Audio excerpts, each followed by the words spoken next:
Dead on the spot ang 5 hinihinalang magnanakaw ng motorsiklo nang manlaban daw sa mga pulis sa isang Comelec checkpoint sa Muñoz, Nueva Ecija. Saksi si Chino Gaston.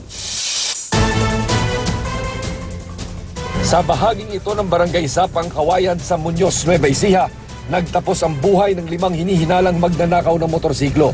Alas 3 ng madaling araw daw kanina, dumaan ang grupo sa Comelec checkpoint ng Muñoz Police at Regional Public Safety Battalion.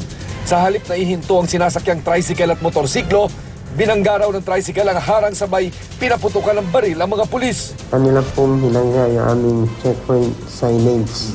Kami po yung kanila rin pinaputukan. Dead on the spot ang mga sospek nang gumanti ang mga pulis. Tanging patrol car ang tinamaan sa hanay ng pulisya.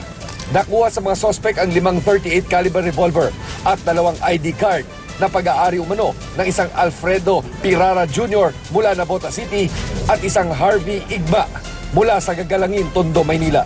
Nabawi natin yung tricycle at saka yung isang bagong-bagong motorcycle na Badja. Hindi pa natin natitrace kung sino may-ari. Ang 2 tricycle at motorsiklo ninakaw umano ng grupo linggo ng gabi. 2 nagpanggap na pasahero raw ang tumutok ng baril sa namamasada ng trike. Basta po inagaw na lang po nila sa akin yung pinababa po kagad. Isinubsob na po ako sa gilid ng rampa. Tinutukan kayo? Opo. Inaalam pa ang pagkakakilanlan ng ibang sospek at kung may iba pang mga kasamahan sa probinsya. Mula rito sa Nueva Ecija, ako si Chino Gaston ng inyong saksi.